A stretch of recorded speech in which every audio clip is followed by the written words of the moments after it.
நாம் குழந்தை வளர்ப்பு சம்பந்தமாக பேசுவதாக இருந்தால் அது ஒரு ஆழமான ஒரு விரிவான தலைப்பு. ஆனால் ரசூல் ஸல்லல்லாஹு அலைஹி வஸல்லம் சொன்ன ஒரு செய்தி நம்ம எல்லாருக்கும் தெரிஞ்சது. அதில் உள்ள மிக முக்கியமான ஒரு செய்தி என்னென்றால், இதா மாத்த இப்னு ஆதம், ஆதமுடைய மகன் மரணித்து விட்டால், நீங்கள் மரணிச்சிட்டால், நான் மரணித்தால், இன்கத்த அமலுஹு இல்லா மின் ஸலாஸ், அவருடைய அமல்கள் எல்லாமே அதாவது அவரோட மரணித்ததோட அமல்கள் துண்டிக்கப்பட்டுரும். அவருக்கு அதுக்கு பிறகு அமல் செய்ய முடியாது. ஆனால் 3 விடயங்களை தவிர அவர் மரணித்தாலும் அவருடைய நன்மைகள் என்ன செய்யும், அவருடைய கபருக்குள்ளே போய்கிட்டு இருக்கும். அதில் ஒன்று என்ன சொன்னாங்க ரசூல் ஸல்லல்லாஹு அலைஹி வஸல்லம், இல்முன் யுன்தஃபா பிஹி, அவர் கற்ற கறிவு, பயனுள்ள கல்வி, அந்த கல்வியினால் மக்களுக்கு பயனுள்ளவராக இருந்தார். இப்போ நீங்கள் ஒரு மனிதருக்கு ஒரு விஷயத்தை கற்றுக் கொடுக்குறீங்க, உங்களுக்கு தெரிஞ்ச விஷயத்தை சொல்கிறீங்க என்றால், நீங்கள் மரணித்தாலும் அவர் அமல் செய்வதன் மூலமாக கபருக்குள்ளே வந்துட்டீங்க. அதே மாதிரி தான் இன்னொரு விஷயம் இருக்கிறதுனா, நாங்கள் விட்டுட்டு போகிற பாவங்களுக்கு தானே அதுவும் கபருக்குள்ளே வரும்.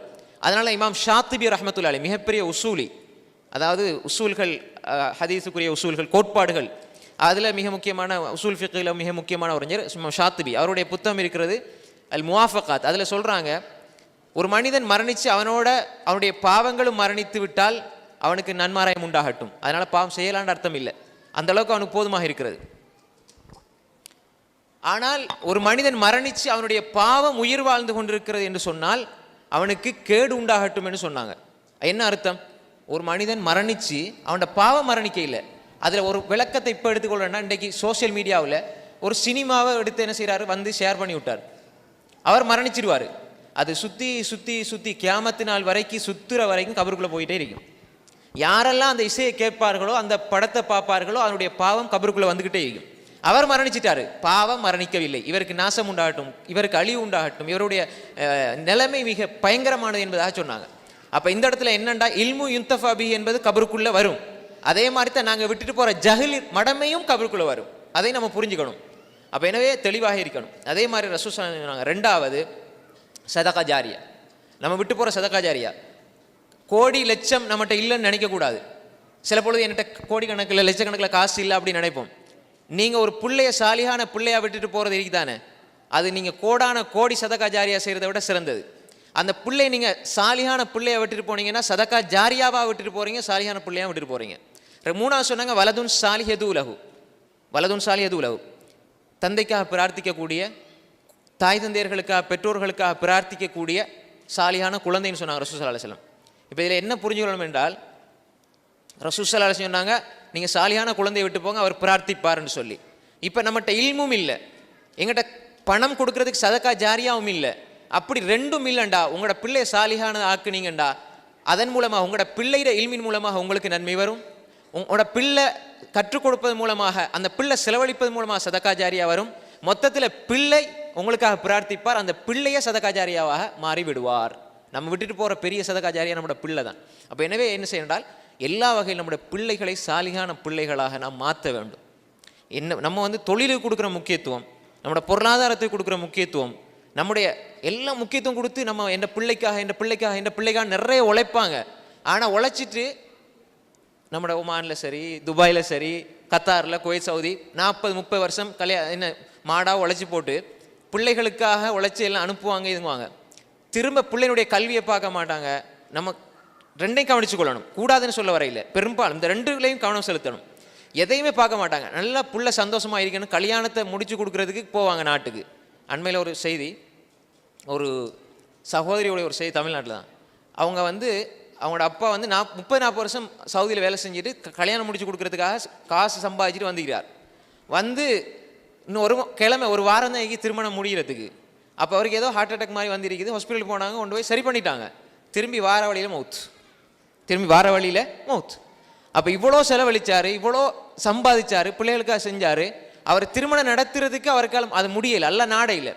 அப்போ நம்ம நினைக்கிறோம் என்னடா, நம்ம சம்பாதிச்சுட்டு எல்லாத்தையும் சேர்த்து பிள்ளைகளை போய் கவனிப்போம்னு நினைப்போம். ஆனால் சில பொழுது பிள்ளைகளை கவனிக்காமல் பிள்ளை ஏதோ ஒரு வழியில் போயிருக்கும், நம்ம காசை மட்டும் கொண்டு போவோம். அந்த காசை எடுத்து நமக்கு முன்னாலே புள்ள குடிக்கும், நமக்கு முன்னாலே சிகரெட் குடிக்கும். அப்படி ஒரு நிலைமை வந்துடக்கூடாது. அதனால் பிள்ளைகளுடைய விஷயத்திலும் நம்ம என்ன செய்யணும், அக்கறை எடுக்க வேண்டும். அதையும் நாங்கள் பொறுப்பென்று, அதனால் சுசலம் சொன்னாங்க, குல்லுக்கும் ராயின் குல்லுக்கும் மசூலுன் அன் ராயத்தி. இது பொறுப்பு, சாதாரண விஷயம் அல்ல. பிள்ளைகள் நமக்கு கிடைக்கப்பட்டிருக்கிற அமானிதம். அமானிதத்தை பற்றி கேட்கப்படும். இதா துய்யாத்தில் அமானா ஃபந்தத்ரிஸா, அமானிதம் மோசடி செய்யப்படுமாக இருந்தால் கியாமத்தை எதிர்பாருங்க. நம்ம நினைக்கிறோம் பெரிய பெரிய பொறுப்புகள் தாண்டு, நம்ம குடும்பத்தை பார்க்கறது இல்லை, பிள்ளையை பார்க்கறது இல்லை, அதில் கரிசனை எடுக்கிறது இல்லை. ஆனால் பெரிய உலகத்தை பற்றி நம்ம நிறைய பேசுவோம். இந்தியாவோட அரசியல், அமெரிக்காவோட அரசியல், அந்த நாடு இந்த நாடு எல்லாம் பேசுவோம். ஆனால் வீட்டுக்குள்ளே பிள்ளை எப்படி இருக்கிறாங்கன்னு பார்க்கல. எனவே அதுவும் அமானத் என்பதை நம்ம என்ன செய்யணும், புரிந்து கொள்ள வேண்டும் என்ற அந்த செய்தியை நான் ஞாபகப்படுத்திக் கொள்ளும். ஷேக் முடிச்சு கொடுங்க, ஏதாவது சொல்லி முடிச்சு. வலதுன் சாலிஹ். சாலிஹான பிள்ளை எப்படி உருவாகும்? சாலிஹான பிள்ளை எப்படி உருவாகும்? எப்படி உருவாகும்? நம்ம சாலிஹா இருந்தால் தான் சாலிஹான பிள்ளை உருவாகும். நம்ம சாலிஹா இல்லைன்னா சாலிஹான பிள்ளை பேர் வேணால் வைக்கலாம், உருவாகாது. சாலிஹான்னு பேர் வச்சுக்கலாம், ஆனால் உருவாகுமா? நம்ம தொழுகையாளியாக இருந்தால் தான் நம்ம பிள்ளையும் தொழுகையாளியாக இருக்கும். நம்முடைய பெற்றோர்களுக்காக பணிவிடை செய்யக்கூடிய, துவா செய்யக்கூடிய மக்களாக இருந்தால் தான் நம்முடைய பிள்ளைகளும் நம்ம இறந்ததுக்கப்புறம் நமக்காக பிரார்த்தனை செய்வாங்க. நம்ம குர்ஆன் ஓதக்கூடியவங்களாக இருந்தால் தான் பிள்ளைகளும் குர்ஆன் ஓதுவாங்க. நம்ம மனோ இச்சைகளை விட்டு, ஆசாபாசங்களை விட்டு குடும்பத்தை விலக்கி இருந்தால் தான் நம்முடைய பிள்ளைகளும் அதை விட்டு விலகி இருப்பாங்க. இன்னைக்கு எதிர்மறையாக எல்லாமே இருக்குது. பிள்ளை குர்ஆனை ஓதணும், ஆனால் ஆப்பாக்கு குல்ஹுவல்லா அஹத் அந்த 3 சூறாவை தவிர ஒரு சூறா தெரியாது. பிள்ளை தொழுகணும் 5 வக்தும், ஆனால் வாப்பா அம்மா தொழ மாட்டாங்க. பிள்ளை இஸ்லாமிய ஸ்கூலில் போய் இஸ்லாமிய பாடங்களை படிக்கணும், ஆனால் வாப்பா அம்மா எந்த மதரசாக்கும் போய் அல்லது எந்த ஒரு இஸ்லாமிய கல்வி நிலையத்துக்கும் போய் மார்க்க கல்வியை தேட மாட்டாங்க. இந்த எதிர்மறை இருக்கக்கூடிய குடும்பத்தில் வளரக்கூடிய குழந்தை நடிக்கும், ஆனால் மார்க்கத்தோடு வளராது, அல்லாஹ் நாடாத வரைக்கும்.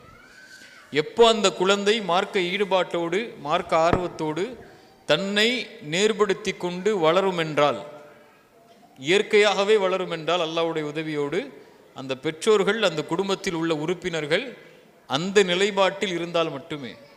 இல்லை நம்ம சொல்றதுக்காக செய்யலாம், நம்ம சொல்றதுக்காக மதரசா போகலாம், சொல்றதுக்காக தொழலாம், சொல்றதுக்காக குர்ஆனை மனனம் செய்யலாம், சொல்றதுக்காக ஸ்கூலில் போய் இஸ்லாமிய பாடங்களை படிக்கலாம். ஆனால் அது வாழ்வா மாறுமா அப்படின்னா, வாழ்வா மாறுறதுக்குரிய சந்தர்ப்பம் அல்லாஹ் அந்த தேர்ந்தெடுப்பில் இல்லை என்றால் காரணம் நம்ம தான் இருப்போம். நம்மை பார்க்காத, நம்மை பார்த்து வளரக்கூடிய குழந்தை நம்முடைய வளர்ப்பில், நம்முடைய செயல்பாட்டில் இந்த சாலிஹ் என்ற உள்ளடக்கக்கூடிய தன்மைகள் எதுவும் இல்லை என்றால் சாலிஹான குழந்தையாக உருவாக முடியாது. அப்படி ஒரு குழந்தையை உருவாக்கிட்டு நம்ம போனோம்னு சொன்னால் இந்த உலகத்திலையும் நமக்கு நஷ்டம், மரணத்துக்கு பிறகும் நமக்கு நஷ்டம்தான். அது நம்மளை சீர்படுத்தி கொள்ளணும். இங்கே எல்லாருமே ஒவ்வொருத்தருக்காகத்தான் அமல் செய்கிறோம், யாரும் மற்றவங்களுக்காக அமல் செய்கிறது இல்லை. ஒரு கணவன் கணவனுக்காகத்தான் அமல் செய்கிறான், அப்படிதான். கணவனுடைய பொறுப்பை அவன் சரியாக இருந்து அல்லாஹ்விடத்தில் வெற்றி பெறுவதற்காகத்தான் கணவன் சரியான கணவனாக இருக்கிறான். மனைவியை திருப்திப்படுத்தணுங்கிற நோக்கம் மட்டும் இல்லை அங்கே. ஒரு மனைவி தன்னுடைய செயல்பாட்டில் சரியாக இருந்து நல்ல மனைவியாக ஆகி அல்லாஹ்விடத்தில் அந்தஸ்தை பெற வேண்டும் என்பதற்காகத்தான் அந்த மனைவி அமல் செய்கிறாள். அந்த பிள்ளையும் அப்படித்தான். ரசூலுல்லாஹி ஸல்லல்லாஹு அலைஹி வஸல்லம் அதனால தான் ஃபாத்திமா ரலியல்லாஹு அன்ஹாவை அழைச்சு சொன்னாங்க, ஃபாத்திமா, ஒரு தந்தை என்பதால் இந்த உலகத்தில் எதை வேண்டுமானாலும் நீ கேட்கலாம், ஆனால் மறுமையில் லா உகுனி அன்கி மினல்லாஹி ஷைஆ, அல்லாஹ்விடத்திலிருந்து உன்னை என்னால் பாதுகாத்து விட முடியாது. தந்தை என்பதால், உன் நபி தந்தை என்ற காரணத்தால், முஹம்மது ரசூல் என்ற காரணத்தால், யா அல்லாஹ் என்னுடைய வாப்பா முஹம்மது ரசூல் எனக்கு சொர்க்கத்தை கொடுலாம் போய் அல்லாட்ட நீ கேட்ட முடியாது ஃபாத்திமா. நீ செய்யக்கூடிய அமல் உன்னை பாதுகாக்கும். இப்போ கணவன் செய்யக்கூடிய அமல் கணவனை பாதுகாக்கும், தந்தையை பாதுகாக்கும். மனைவி செய்யக்கூடிய அமல் மனைவியை பாதுகாக்கும். பிள்ளைகள் செய்யக்கூடிய அமல் பிள்ளைகளை பாதுகாக்கும். ஆனால் இதோடைய தொடர்பு இந்த குடும்ப உறவுகள் சேர்ந்து அல்லாஹ்வை வணங்குவதில் பிரதிபலிக்கும். இந்த பிரதிபலிப்பு மனைவியை சாலிஹாவான பெண்ணாக மாற்றும், கணவனை சாலிஹான கணவனாக மாற்றும், பிள்ளைகளை சாலிஹான பிள்ளையாக மாற்றும். இது எல்லாமே ஒரு தொடர்பு. இந்த மூன்று துருவங்களாக இருந்து மார்க்க தொடர்பில், அல்லாஹுடைய தொடர்பில், குர்ஆனுடைய தொடர்பில், சுன்னாவுடைய தொடர்பில் இருந்தால் இந்த குடும்பம் குர்ஆன் சுன்னாவின் வழியில், குர்ஆன் சுன்னாவுடைய குணத்தில் செயல்பட்டால், இதுதான் இந்த உலகத்திலேயே செல்வம் இல்லை என்றாலும், குடும்ப அந்தஸ்து இல்லை என்றாலும், அந்த குடும்பத்தில் எதுவுமே இல்லை என்றாலும் மகிழ்வு நிரம்பி இருக்கும். இல்லை என்றால் அந்த குடும்பத்தில் காசு பணம் இருக்கலாம், சந்தோஷம் இருக்கலாம், அல்லது குடும்ப உறவுகள் ஏராளமாக லட்சக்கணக்காக இருக்கலாம். நெருக்கடியான வாழ்வில்தான் அந்த குடும்பம் இருக்கும், அல்லாஹ்வுடைய உறவை விட்டு தூரமாக இருக்கும் வரை. இதுதான் இந்த ஒட்டுமொத்த விஷயத்துடைய சுருக்கம். முடிச்சுக்கொள்ளலாம்.